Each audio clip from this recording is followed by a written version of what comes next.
Hello everyone, welcome to prep live chemistry classes और मैं हूं आपका अपना सुमित लुथरा।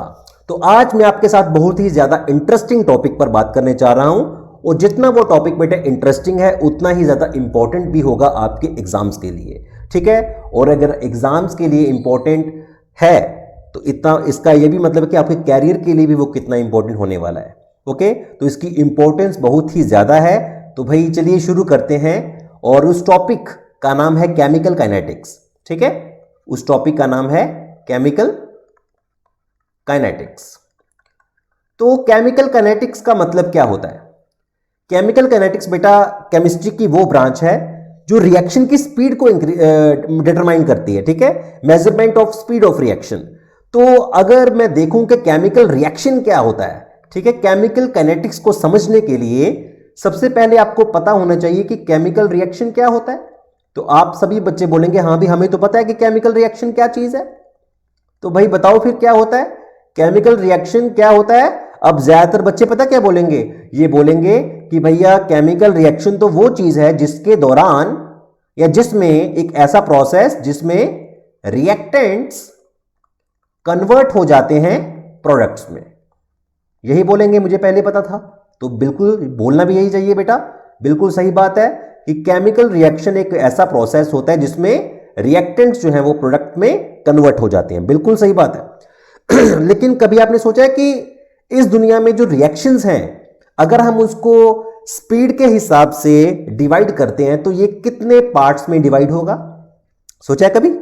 चलिए देखते हैं। तो बेटा जो केमिकल रिएक्शन है ये स्पीड के हिसाब से 3 कैटेगरीज में डिवाइड हो जाता है। ठीक है, दुनिया में कुछ रिएक्शंस ऐसे हैं जो बहुत ही ज्यादा फास्ट होते हैं। ठीक है, उन्हें हम बोलते हैं फास्ट रिएक्शंस। ओके, उन्हें हम क्या बोलते हैं? Fast reactions. और ये विद इन सेकेंड्स और मिनट्स कंप्लीट हो जाते हैं। ठीक है, इस तरह के रिएक्शंस जो विच आर कंप्लीटेड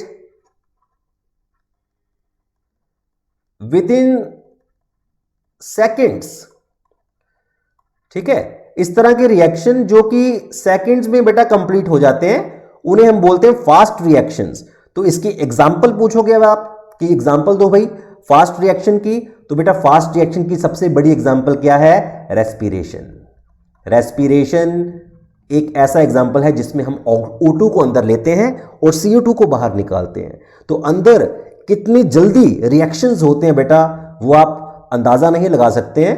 तो रेस्पिरेशन जो है वो एक फास्ट रिएक्शन की एग्जांपल होती है। ओके, इसके अलावा अगर आप बात करें फोटोसिंथेसिस की, तो फोटोसिंथेसिस का जो प्रोसेस है वो भी लगातार चलता रहता है। कैसे कैसे सनलाइट की प्रेजेंस में हम CO2 को ग्लूकोज में कन्वर्ट कर देते हैं। हम नहीं करते, प्लांट्स करते हैं बेटा।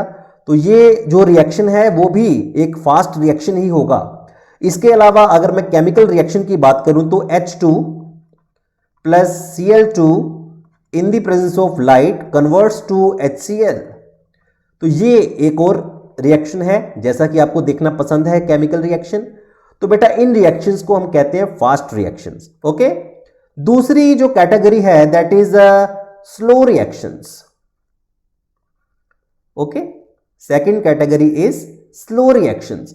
अब भैया स्लो रिएक्शंस कौन से हैं? जो कई दिनों में या कई महीनों में जाके बेटा कंप्लीट होते हैं, कई बार तो साल भी लग जाते हैं। ठीक है, which are completed in days और मंथ्स। ठीक है, जिन्हें कंप्लीट होने में कई दिन लग जाते हैं या फिर कई महीने साल गुजर जाते हैं लेकिन वो रिएक्शन कंप्लीट नहीं होता है, उसे हम बोलते हैं बेटा स्लो रिएक्शन। और इसकी सबसे बेस्ट एग्जांपल जो आप सभी लोग देखते आते हैं जिंदगी में वो है बेटे रस्टिंग ऑफ आयरन। ठीक है, रस्टिंग ऑफ आयरन एक ऐसी एग्जांपल है जो कि एक स्लो रिएक्शन के तौर पर हम आपको बता सकते हैं। इसके अलावा अगर आप कागज को, पेपर्स को छत पे रख दो धूप में तो वो बेटा कुछ टाइम के बाद येलो हो जाते हैं। ठीक है, येलोइंग ऑफ पेपर, ये भी एक स्लो रिएक्शन होता है बेटे, उसी टाइम नहीं होता है। अगर आप कोई प्लास्टिक की चीज को छत पे रख दो तो वो भी धूप में धीरे धीरे बहुत कच्ची सी हो जाती है, हाथ से तोड़ने पर टूट जाती है। तो that is also slow reaction. Okay, तो स्लो रिएक्शन भी आपको पता है जिंदगी में, और फास्ट रिएक्शन भी आपको पता है। And the third category is moderate reaction. Moderate reactions. अब भैया ये मॉडरेट रिएक्शन क्या होते हैं? ये इन दोनों के इन बिटवीन है, जिसकी स्पीड फास्ट रिएक्शन और स्लो रिएक्शन के इन बिटवीन होती है। ठीक है, ये मिनट्स और आवर्स में कंप्लीट हो जाते हैं। ठीक है, ये कुछ मिनटों में या कुछ घंटों में बेटा कंप्लीट हो जाते हैं। जैसे आप में से कभी किसी ने दही जमाया देखा है घर पे, कैसे दही जमता है? तो बेटा कर्डिंग ऑफ मिल्क, कर्डिंग ऑफ मिल्क एक ऐसा रिएक्शन है जो मॉडरेट रिएक्शन होगा। ठीक है, इसके दौरान क्या होता है बेटा, मिल्क जो है वो कर्ड में कंप्लीट हो जाता है, कर्ड में कन्वर्ट हो जाता है टोटली, और इस प्रोसेस में लगभग 5 से 6 घंटे का टाइम लगता है। ओके, तो ये 3 प्रकार के रिएक्शंस होते हैं on the basis of speed. कुछ रिएक्शन इस दुनिया में बेटा फास्ट रिएक्शंस होते हैं, कुछ रिएक्शन स्लो रिएक्शन होते हैं, और कुछ रिएक्शन मॉडरेट रिएक्शन होते हैं। तो अलग अलग स्पीड होती है भाई हर रिएक्शन की। हर रिएक्शन एक ही स्पीड के साथ नहीं काम करता है, हर रिएक्शन की अलग अलग स्पीड होती है। तो इसको कैलकुलेट कैसे करना है, ये केमिकल काइनेटिक्स का काम है। इस चैप्टर का काम क्या है भाई, कि हमें किस तरह से कैलकुलेट करना है इनकी स्पीड को। तो measurement of speed of reaction, ये इसका काम है भाई।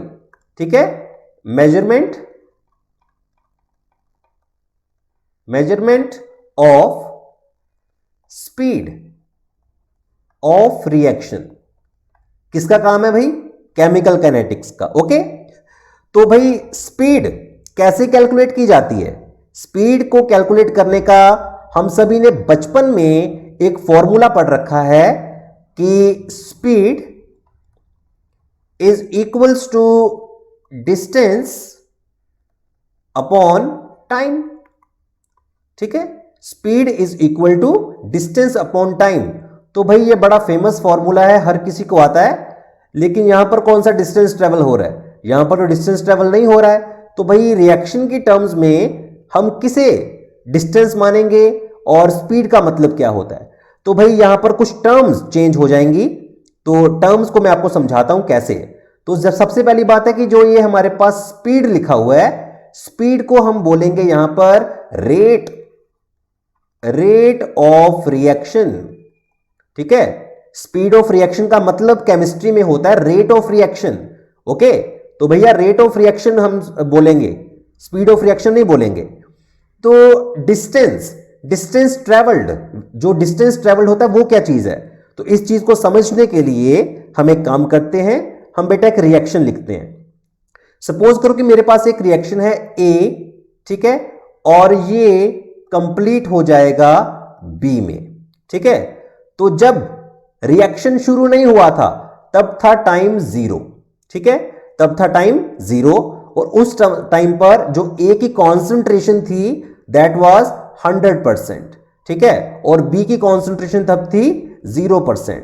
तो जैसे ही मैंने रिएक्शन को शुरू किया, सपोज करो इस रिएक्शन को कंप्लीट होने में 5 घंटे लगते हैं, तो आफ्टर 5 आवर्स जब टाइम 5 घंटे हो गया तो ए कितना रह गया भाई? 0%, और बी कितना हो गया?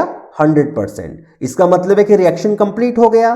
तो ड्यूरिंग ए रिएक्शन, किसी भी रिएक्शन के दौरान हमेशा चेंज होता है कॉन्सेंट्रेशन में। ठीक है, अगर रिएक्टेंट है तो रिएक्टेंट की कॉन्सेंट्रेशन घटती जाती है और प्रोडक्ट की कॉन्सेंट्रेशन बढ़ती जाती है।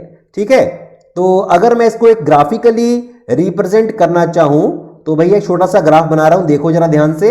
इस तरफ टाइम जो है वो इंक्रीज हो रहा है और इस तरफ कॉन्सेंट्रेशन जो है वो इंक्रीज हो रही है। तो अगर मैं बात करूं कि ये है कॉन्सेंट्रेशन ऑफ रिएक्टेंट और ये है कॉन्सेंट्रेशन ऑफ प्रोडक्ट, तो टाइम के साथ रिएक्टेंट की कॉन्सेंट्रेशन घटती चली जाएगी और जो प्रोडक्ट होगा भाई उसकी कॉन्सेंट्रेशन बढ़ती चली जाएगी। ठीक है, तो ये इस तरह से बेटा काम चलता है। सॉरी, ये ग्राफ थोड़ा गलत बन गया, मैं दोबारा से बनाता हूं। ये देखिए कि अगर मेरे पास ये ग्राफ है तो ये टाइम इस तरफ, कॉन्सेंट्रेशन ऊपर की तरफ बढ़ रही है, तो समय के साथ रिएक्टेंट की कॉन्सेंट्रेशन घटती जाएगी और प्रोडक्ट की कॉन्सेंट्रेशन बढ़ती जाएगी। So this is the concentration of reactant CR और this is the concentration of product CP। ठीक है, तो एक टाइम ऐसा आता है जब ये कांस्टेंट हो जाती हैं दोनों, ना ये और घटती है या ना ये और बढ़ती है, तो उस टाइम को हम बोलते हैं कि टाइम ऑफ कंप्लीशन, यहां पर रिएक्शन कंप्लीट हो गया। ओके, तो कॉन्सेंट्रेशन जो है वो लगातार घटती है और लगातार बढ़ती है। इसको थोड़ा और समझते हैं। सपोज करो कि मेरे पास मिल्क है। ओके, सपोज करो कि भैया मेरे पास क्या है, मिल्क है, तो मैं क्या करता हूं कि मिल्क को कन्वर्ट कर देता हूं कर्ड में। ओके, मैं मिल्क को कर्ड में कन्वर्ट करता हूं और इस प्रोसेस के अंदर मेरे को लगते हैं भाई लगभग 6 घंटे। ठीक है, 6 घंटे। तो जब टाइम था 0 तब मिल्क था 100% और कर्ड था भाई कितना, 0% था। तो जब टाइम हुआ 1 घंटा, तो सपोज कर लो कि मिल्क रह गया बेटा 70% और ये कितना हो गया, 30% हो जाएगा। ओके, तो जब टाइम था 2 घंटा, 2 घंटे के बाद ये रह गया 55% और ये कितना हो गया भाई, 45% हो गया।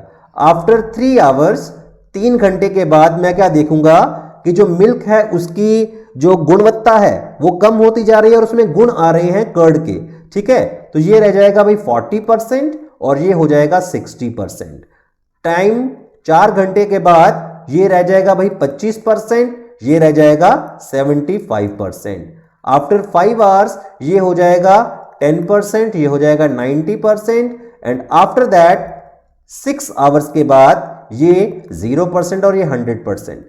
तो हम इस चीज के से क्या अनुमान लगा सकते हैं कि जब शुरुआत थी तब मिल्क 100% था, उसमें दही का कोई भी गुण नहीं था, लेकिन कुछ टाइम के बाद उसमें कर्ड की क्वालिटीज आनी शुरू हो गई और मिल्क की क्वांटिटीज जानी शुरू हो जाएंगी। ठीक है, और इधर देखिए बेटा यहां पर कॉन्सेंट्रेशन जो है वो बढ़ती ही चली जा रही है। ठीक है, तो इसकी कॉन्सेंट्रेशन बढ़ेगी और इसकी कॉन्सेंट्रेशन घटेगी।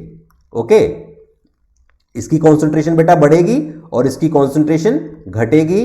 तो बस यही माजरा है। किसी भी केमिकल रिएक्शन के अंदर जो होता है उसे अगर हम देखें तो हम ये कह सकते हैं कि in a chemical reaction concentration of reactant decreases with time while concentration of product increases with time। Okay, तो अगर मैं स्पीड का फॉर्मूला देखूं, नॉर्मली जो स्पीड का फॉर्मूला होता है भाई वो क्या होता है, speed is equal to distance travelled upon time taken.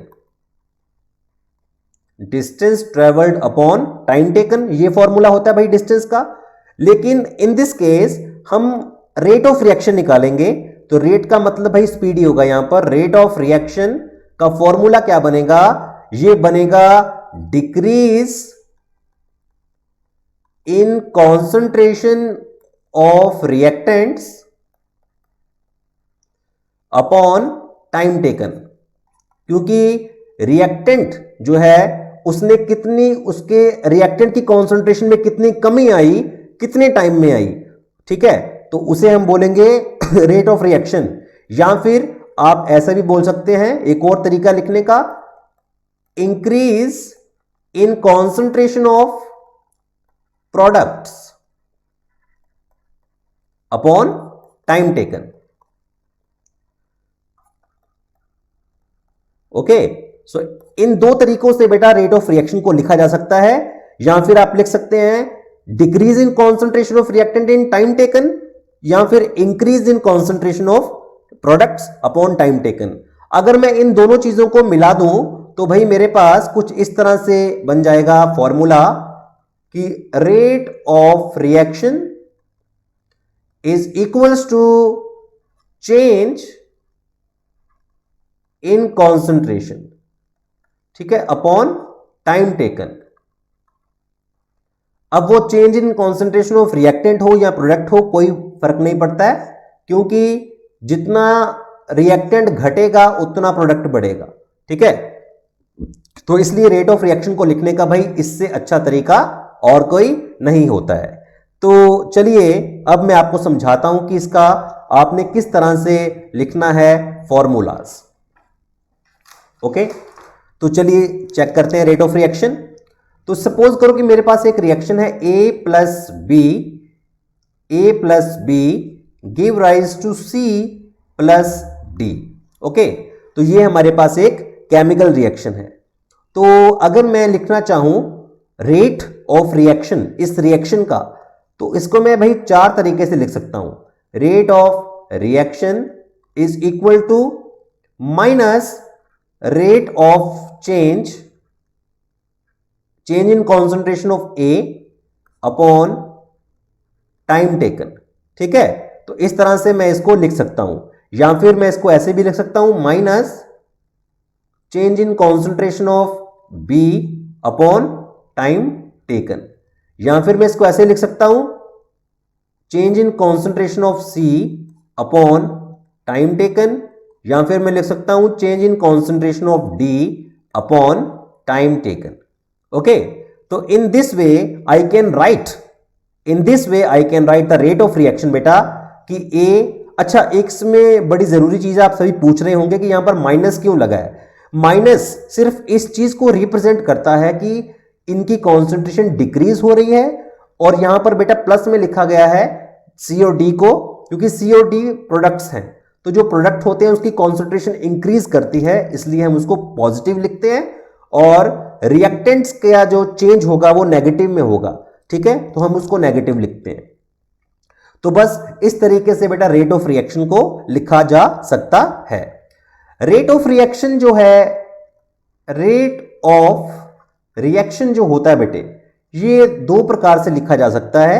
एक होता है एवरेज रेट ऑफ रिएक्शन, ठीक है, और दूसरा होता है इंस्टेंटेनियस रेट ऑफ रिएक्शन। जो एवरेज रेट ऑफ रिएक्शन होता है उसमें हम क्या करते हैं कि जैसे कोई रिएक्टेंट है बेटा, ए टू पी कन्वर्ट हो रहा है, ठीक है, तो उसको हम डिवाइड कर लेते हैं। मान लो कि ये 5 घंटे का प्रोसेस है, तो हम क्या करेंगे, T0, T1, T2, T3, T4 और T5। तो हम क्या करेंगे, इसको 5 घंटे में इसकी कॉन्सेंट्रेशन जो है वो मेजर करते हैं इसमें, ठीक है। पहले सपोज करो कि इसकी कॉन्सेंट्रेशन थी 100, इसकी थी 0, उसके बाद हो गई इसकी 80, इसकी हो गई 20, उसके बाद इसकी होगी 70, इसकी होगी 30, उसके बाद होगी इसकी 55, इसकी हो जाएगी 45, उसके बाद इसकी रह जाएगी भैया 40, इसकी हो जाएगी 60, और उसके बाद इसकी हो जाएगी 0, इसकी हो जाएगी 100, ठीक है। तो कितना चेंज आया, चेंज इन कॉन्सेंट्रेशन ऑफ ए कितना आया, माइनस हमने लगा दिया जैसा कि यहां पर है, ठीक है, माइनस लगाया, और चेंज कितना आया 80 माइनस 100 अपॉन टाइम टेकन कितना है 1 माइनस 0।